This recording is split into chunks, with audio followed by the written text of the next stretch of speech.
So, I gave you some questions to think about. I think some of you all had a chance to talk about some of those. Is there anything you want to, that came up in your conversation that you want to lift up to the group? Did anybody hear a great story about how somebody came to the disciples? Well, it was more a unifying theme. Yeah, tell us that. Because there were people that grew up, first there were people that grew up disciples, and then others like me who did not. But the kind of unifying theme was that there's not a one way of thinking, a one creed that you must believe this way. Okay, yeah. You know, that there's sort of core things, but there's an openness then to find your own way to what you believe. Yeah, that's great. Thank you. Themes or thoughts that came up? This, like, very similar Yeah. thing happened at our thing. I'm the only one in our conversation who grew up with couple. Okay. So, yeah. So, and I heard that a little bit too in the brief conversations. I had sort of a lot of different roads that led you to this place. Yeah? For those of you who are new or those of you who've been around for a long time, what are some things that you love about the denomination or that either drew you in the first place or keep you here?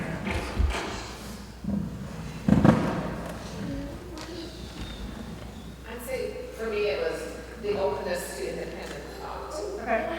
That when I first came here, it was sort of by accident, and I kept at the president board at that time, in the back of the church, and I would came in and say, okay, what is the church believe about this? Right. Because I was sure there was a flaw there or something. I said, well, some people believe this and some people believe that. Mm-hmm. You know, Yeah. it's just Bible, Jesus. Oh, okay. This sense that we are able as individuals to interpret scripture and tradition in a way that makes sense for us.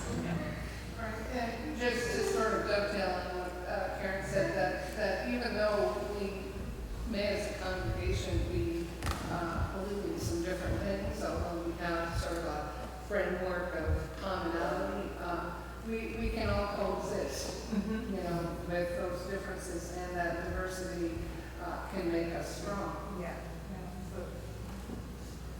I really like the fact that you're doing every Sunday, because, like, just like what you were saying, the diversity of thought and all of that is celebrated when you all come to the table, and that's why I appreciate going to it. Yeah. So the table every Sunday, plus this idea that we're sort of all coming from different places with different ideas that we meet there at the table. What are some things about the Christian Church Disciples of Christ that you wish you knew more about? I'm just sort of curious about this.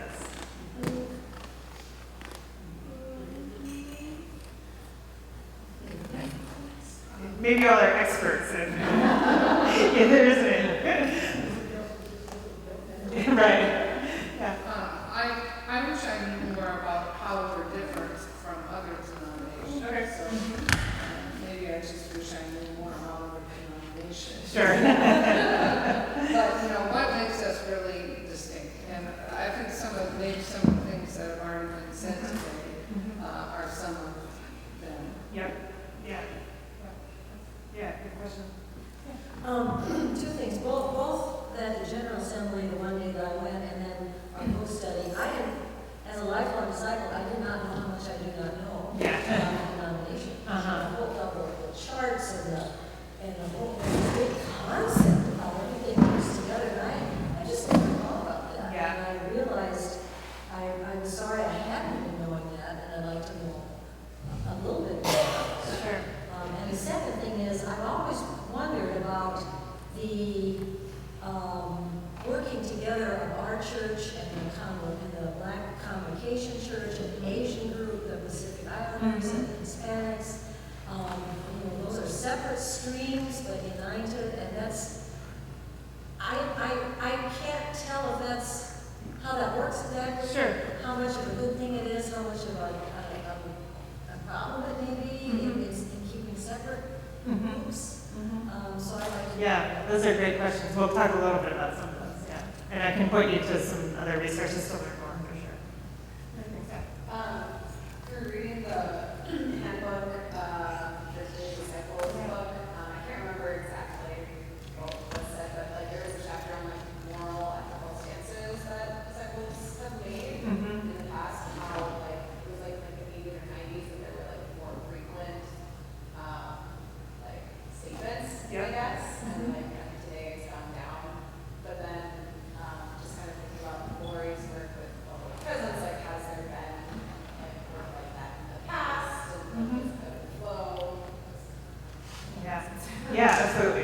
that's a good question. Yeah, we'll talk a little bit about that too. I'm glad you all have the questions that I was going to talk about too. That's good. I'd like to know a little bit more. Exactly how the denomination described the Civil War. Did y'all hear that? How the denomination went through the Civil War without splitting. I am not going to answer that question today, I'm afraid. But that's a really good question. And Rick Lowry is coming in a month or so later in October as the president of the Disciples Historical Society. And he would be an excellent person to ask that question. But yeah, that's a great, and I mean, our history is sort of full of these rich stories and this really interesting thing. And full of some not so good stuff too, right, to be honest. So I went to General Assembly for the first time this past year, and one of the things that I found really fascinating was the way the different regions work together, and like how different regions are different to and similar with one another. Yeah. And I'd like to know more about that. Sure, yeah. Sort of connected to that structure question.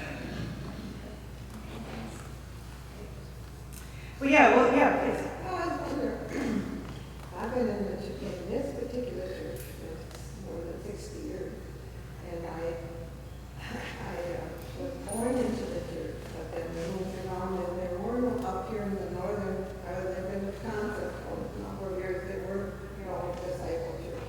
Anyway, I did have occasion to go to a disciple student fellowship conference out in Essex, Colorado.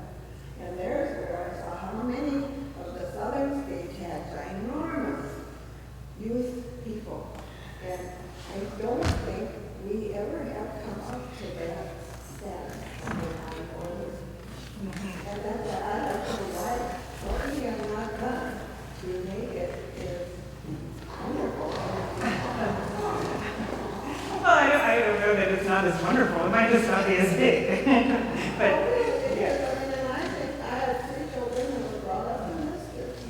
And we don't belong to a disciple church. They're all somewhat churched, but yeah. It seems to me that in some ways our denomination and our church goes does not point out to young people why our church is so special.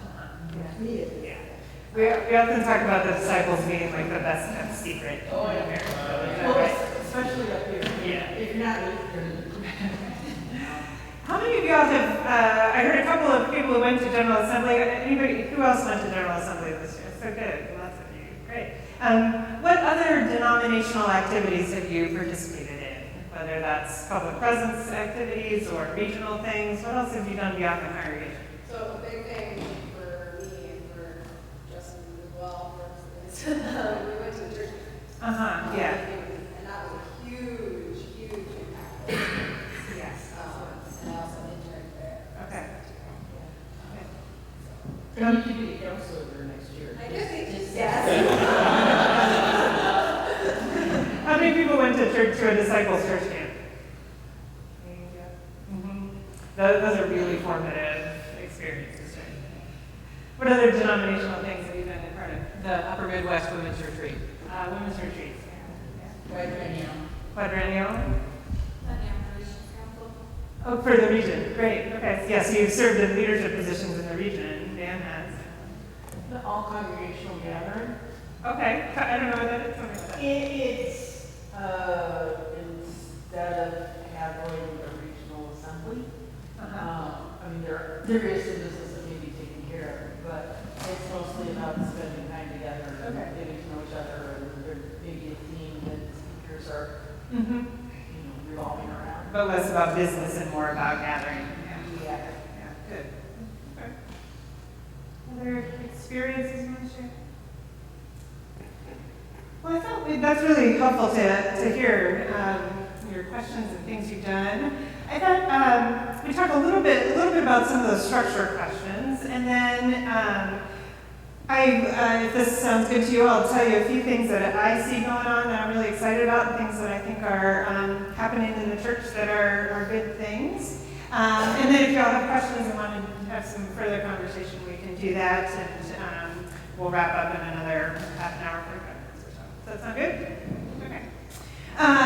So, you all know this statement? This is our Disciples of Christ identity statement, which I find really compelling. I love the idea that we are a movement for wholeness in a fragmented world, right? And then how essential the table is. I know you can't read those little words probably, but this is an attempt to try to depict how we're structured. Because we are not a hierarchical tradition, right? It's hard to put on paper sort of how we exist as a wider church. So we've got what we call three expressions of the church. Congregational, which is what you all are, regional, which we talked about, and then the general church. And we don't put any one of those higher than any other, right? So you all don't report to the region or to the general church. And we sort of exist, like I said earlier, in covenant with each other. There's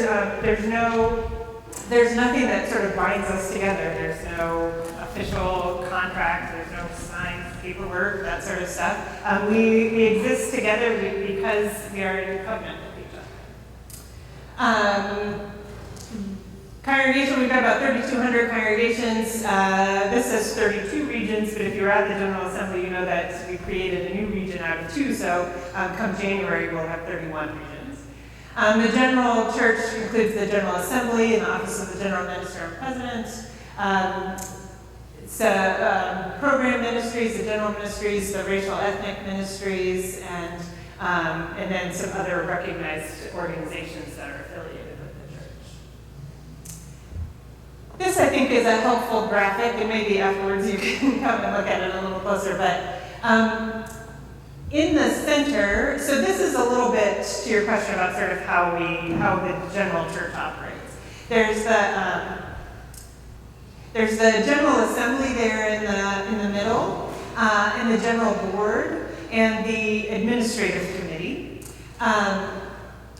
The Administrative Committee of the General Board is a smaller organization that then reports to the General Board, and then around that circle are all the general ministries, which all report to the General Assembly. They're all essentially separate organizations, but report to the General Assembly in terms of their budgets and their boards and that. So that's a little bit of how the general church is structured.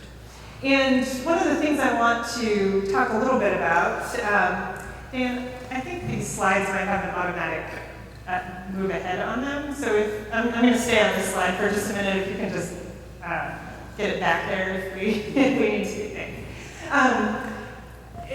So I want to tell you about a couple of things that are happening kind of in this general sphere, which is where kind of I live at the moment, that I think are really exciting and really say a lot about sort of where we're going as a church.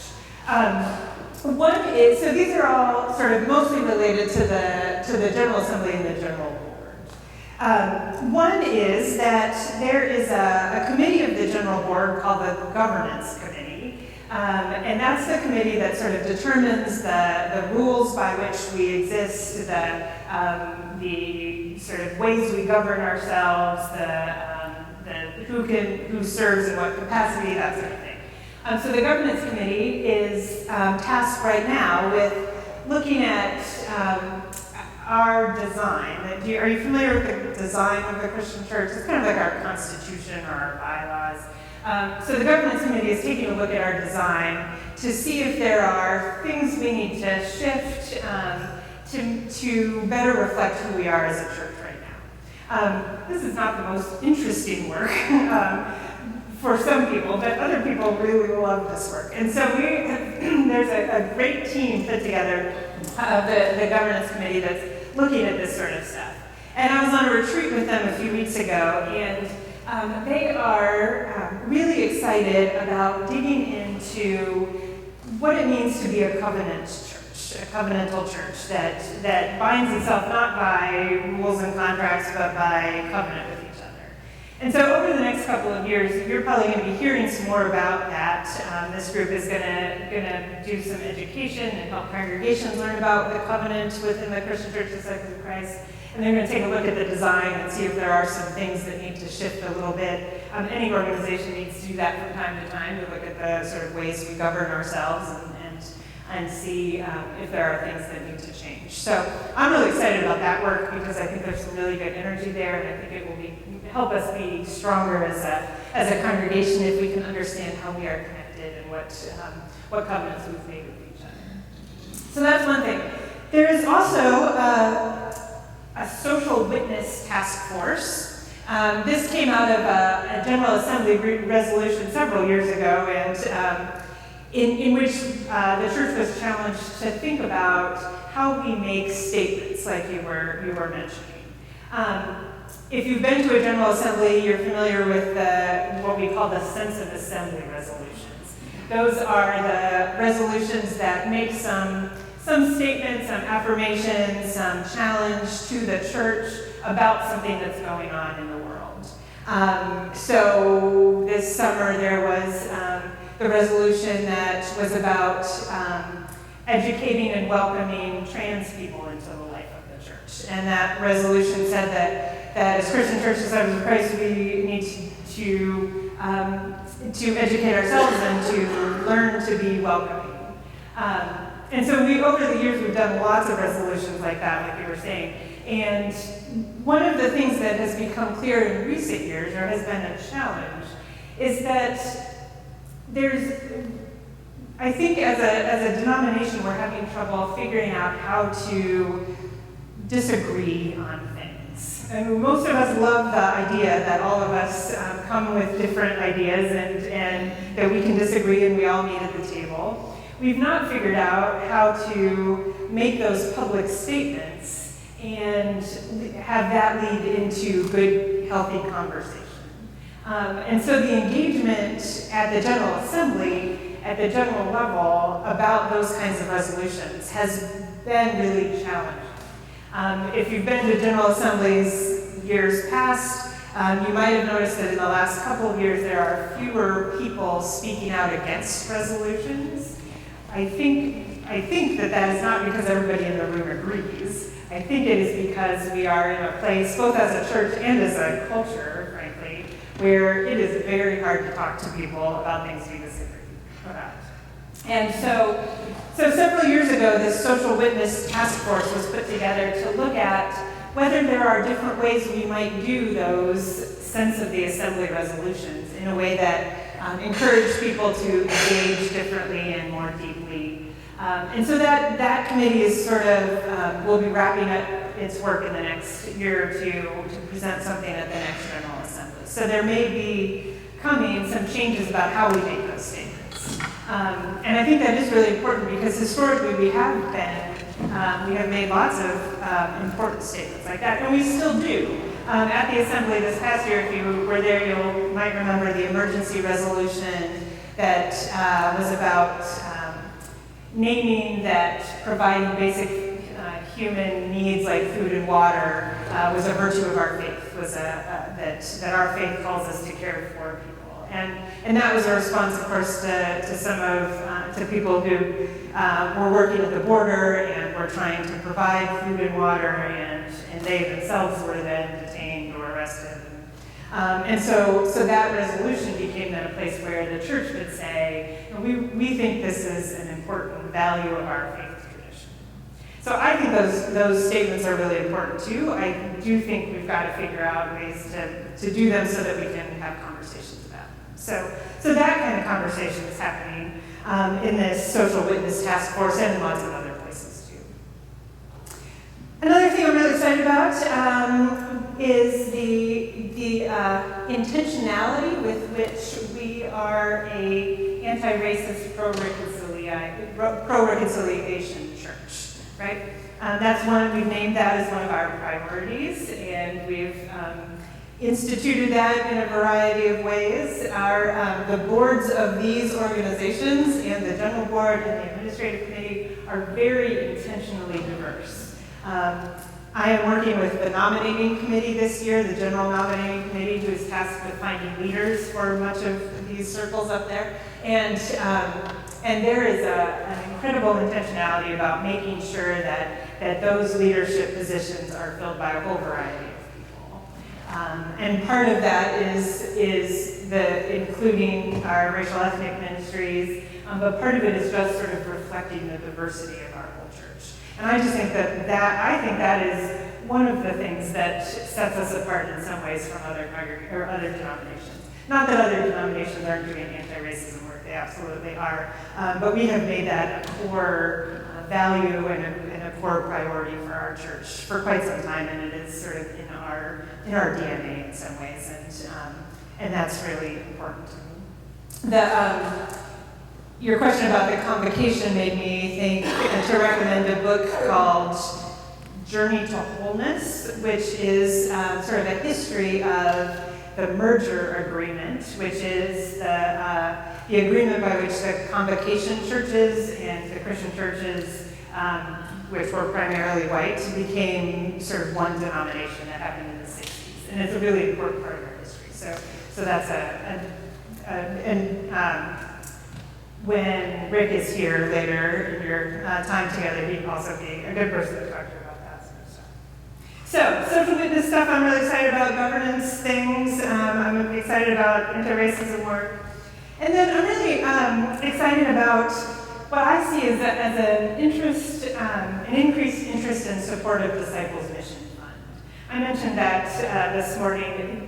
Do you know what Disciples Mission Fund is? Raise your hand if you do. Somebody tell us. Anybody? So it's what we call the sort of common funding system of the Christian Church Disciples of Christ. Congregations voluntarily, you all have done this for quite a while, include in their budgets some funds to go to the Disciples Mission Fund, which then go to support lots of things. We just, a couple of weeks ago, had a giving day for Disciples Mission Fund, which was great fun. Did anybody see this on social media floating around? Good. So it was Alexander Campbell's 231st birthday in September. So, a big milestone birthday. We just sort of made a big deal about it. It was really a lot of fun. And the outpouring of support from small gifts to big gifts and just sort of people sharing stories about why the disciples are important to them was really inspiring and really gratifying too. So it's exciting to see some new interest in this, in Disciples Mission Fund. The way Disciples Mission Fund works, actually, I've got a short little video. You mind watching that? It's about just a couple minutes long. Dan's going to cue it up. There are a couple of things in here that are slightly outdated right now, but for the most part, this is how Disciples Mission Fund works. Hello. Today we are going to show you how your offering supports mission from your doorstep to the ends of the earth. Disciples Mission Fund, or DMF, is the common mission fund supporting more than 70 ministry partners of the Christian Church Disciples of Christ in the United States, Canada, and around the globe.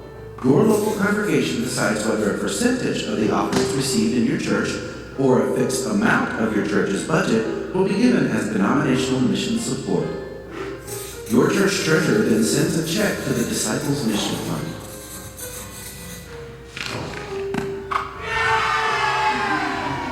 The money is then distributed twice a month to ministries. This means your and your congregation's offerings go many places. First, your offering goes to your region, which will use these funds to support congregations looking for pastors, provide camp and conference experiences for children, help with strategic planning, provide ministries for men and women, and so much more.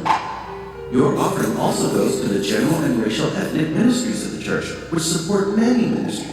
Overseas missions in 90 countries, ministerial relief and stewardship and general equipping congregations for missional transformation, supporting ministries for men and women, providing for the general minister and staff, so much more. And finally, the offering is shared with the colleges, universities, seminaries, and divinity houses in covenant with the church.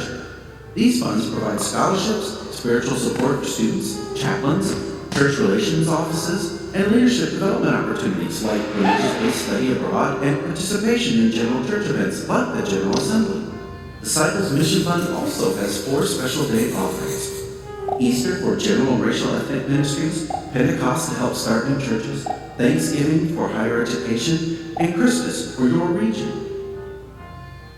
And that's just a small glimpse of how your offering supports mission around the globe. You can learn more about Disciples Mission Fund, see how much your congregation has given, and how that money was shared by visiting www.disciplesmissionfund.org.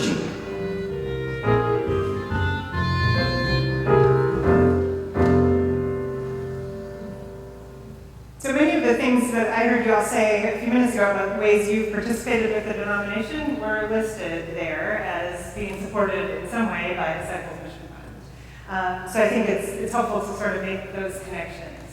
To understand Disciples Mission Fund, there's sort of 2 key parts to it. One is the core support of Disciples Mission Fund, which often comes from congregations. So the vast majority of the DMF funds come from congregations. There are some individual givers. The Disciples Women gives a whole lot, the blessing boxes, and then there are some endowment funds that set up DMF gifts. And those funds are the ones that are distributed to these organizations. So almost half of all the funds that go to DMF then get redistributed back to the regions. So, and each region has a slightly different percentage, so I'm not exactly sure what Upper Midwest is, but about half of what your congregation gives to DMF comes back to the Upper Midwest and funds things like camps and those clergy gatherings and women's groups and all of those kind of things. Some of it goes to, so about a little bit over a quarter goes to general ministries, some funds the Office of the General Minister and President. A significant portion goes to higher education.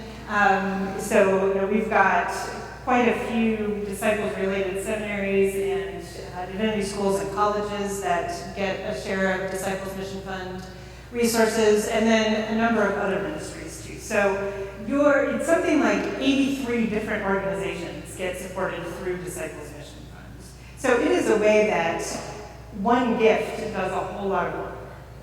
So that's the core support, what we call the core support of DMF. There are also those special offerings, which I think your congregation is probably in the practice of receiving. You'll probably do reconciliation in the next couple weeks. Reconciliation happens in the fall, and then Week of Compassion happens in February usually, and then there's the others that were mentioned there that support New Church Start. There's one at Thanksgiving that supports higher education. Christmas goes back to the region, and then Easter supports all the general ministries. So there are 2 sort of distinct ways to support DMF. One is those special offerings, and then one is the core support. Your congregation has given about $40,000 to DMF over the past 4 years. So I don't know what percentage that is of your budget, but those of you who are in leadership can sort of think about that. We've also given about $7,000 to Week of Compassion through offerings at church and individual gifts. So you all are, and you have been regular supporters of DMF for years and years. And so that is a really important thing about this congregation, I think. And you've given regularly to those special offerings. So first let me say thank you for that support, because that is what helps us be church beyond here. But then more importantly, I think that's one of the things that I'm really excited about, because I think people are beginning to get re-energized about DMF being one of the ways that we are well connected with each other. So I'm excited about that. Then let me just end with a handful of things that I think are that have happened even just recently in the life of the church that you may or may not know about. As I mentioned, Terry, our General Minister and President, is heading to Venezuela today. This is from a previous trip to Venezuela from global ministries. Global ministries is in countries all over the world and doing amazing things. I had a conversation with Terry before she left about who she was going to visit in Venezuela, and she was just saying how global ministries has developed these long-term relationships in all kinds of places so that they are well connected when needed, right? So things in Venezuela are tough right now, but global ministries has been there for years and years and has developed relationships that can help, that can serve people, that can sustain ministries there. And that's true in all kinds of countries. I really am grateful for the way Global Ministries does their ministry. Our global mission coworkers only go to countries where they've been invited, and they only do work that is named as needed by the people who live there and know the neighbors and know the communities. And I think that's a really important way that we do ministry. So Global Ministries is doing good stuff. Week of Compassion is too. This is a picture from the Bahamas on the right and Texas on the left. So this is just in the last week or so that Week of Compassion has been on the ground in those places. Week of Compassion, like Global Ministries, has developed networks of relationships so that when something happens, they are there already. We've got partners all over the world doing this kind of really important work, and you all know how great that is. And I know that Dean Nguyen, who's the director of Week of Compassion, is going to be here in a couple of weeks, and I know he'll share more about that too. A couple of stories from local churches. This is a church in Ohio that started a music and arts ministry, sort of a summer camp, and now I think it's going to become an after-school program. Also focuses on health and wellness for these kids, so a way of reaching out into the neighborhood. This is a church in West Virginia that is responding to the opioid crisis, not just by supporting addicts and their families, but also first responders who are living through this crisis all the time. And then this is a church in Michigan that started an art gallery for artists who are experiencing homelessness or people who had experienced homelessness in the past, and gives them a way to showcase their work, a way to express their creativity, and a way to build community too. There are great stories like this all over the place. Yours is one of them, I think. But the Christian Church Disciples of Christ is just doing good work all the time in lots of different places. Those last three stories were featured in our weekly news email. If you're not subscribed to that, it's great. Lots of good news about sort of ways that we are the church all over the place. So let me stop there. And see what questions you have about things I've talked about or other things that have come up. Yes, please. You spoke eloquently, and it's exciting to hear about the exploration of the meaning of covenant. How, when we came into being as an ecumenical endeavor, how do you see the covenant relationship playing out in specific ways with the UCC in particular and other denominations in general? Sure. Yeah, good question. Question about sort of how does our covenant as the disciples of Christ influence, play out with, impact our relationship with other denominations, because our ecumenical roots are so important to us. Yeah. I think it's both and I think we don't know in some ways. I mean, of course, with the UCC, Global Ministries is a joint ministry with the United Church of Christ as well. We are also next month celebrating, this was something also affirmed at General Assembly, but it's going to sort of officially be recognized and happen next month, full communion with the United Church of Canada. So that sort of ecumenical work continues, even as we think about sort of how we are connected within our denomination. So I don't know that I have specific examples, but I think that our internal covenant with each other and our relationship with our ecumenical partners are both key components to who we are as disciples, and both really important to our sort of our DNA as disciples, for sure.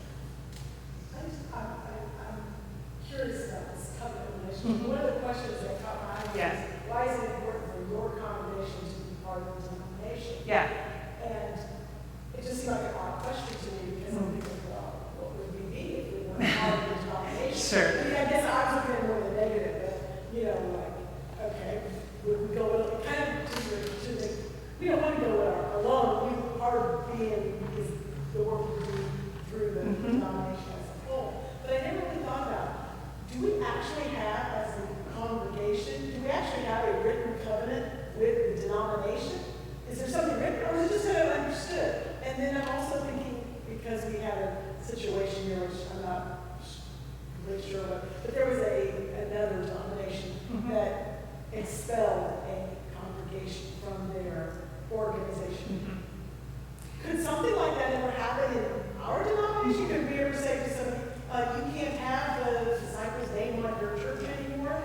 So I'm just curious about that actually. Yep, so that's a good question. So our design that I mentioned earlier does sort of lay out ways that a congregation would no longer be recognized as the Disciples of Christ Church. So yes, there are some things. It primarily would sort of happen through the region, or more likely and what more often happens is churches that simply sort of drift away and stop engaging with the denomination, primarily by stopping reporting information through our yearbook. That's kind of the record-keeping place where we list all our all our congregations and recognized ministries. So if a congregation is listed in our yearbook, then they are part of the Christian Church Disciples of Christ and can use our name. And so in some ways, the submitting information to the yearbook directory process is one of the ways that you all say we want to be part of this. We also commented, it seems like there's so many churches out there now, we drive by and we say that they have the name, but they don't say that they're a Baptist church. Right. They don't have it anywhere, whereas we have it on our church, we're First Christian Disciples of Christ. Right. That's how you kind of know who we are. Yeah. So. Yeah, and I think what you said a minute ago, you don't want to go it alone, right? I mean, I think that there are some churches that just want to be themselves or think that they can do that, and some can. I think we as disciples have said, we can't. we can do more when we're together. And so I think it's that. Thoughts or questions? What about the second, the first part of the question about written covenants? Where are they? Are they stored in the vault or something? Well, so I don't know what your congregation's practice is. You probably have some bylaws or constitution or something that says you are a congregation of the Christian Church Disciples of Christ. Constitution starts with that. Yeah, But yeah. that's something that's in us. It's not something that we have it's not like we have a bonding contract or anything between Right. us and the denomination. Yep. It's just kind of understood as long as we submit to you and say, hey, we want to be in Disciples Church. You guys are like, good. Well, yeah, so that's where, the submission into the yearbook and directory would be kind of that agreement. And I think the design says, if a congregation doesn't report for 5 years or more and the region has not heard from them or hasn't participated and they don't get the Disciples Mission Fund, then that's when we would stop listing a congregation as a Disciples of Christ. Did you have a conversation with that? So the region, right, ideally the regional, if our office hadn't heard from a congregation in a long time, we would say to the regional minister, hey, what about this church? And the regional minister would, if they hadn't already, hopefully they would reach out and see what was happening there. So back to those three expressions of the church, that's why that is so important, because that's why the covenant is so important, because none of us exactly report to the other. And so we all three have to work together closely.